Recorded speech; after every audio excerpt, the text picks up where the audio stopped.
If you want to unlink your Skyscanner account from Facebook, follow these simple steps to ensure your accounts are no longer connected.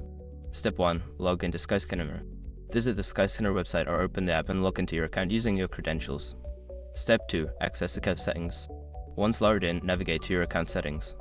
This is usually found in the profile or menu section of the website or app. Step 3. Find linked accounts.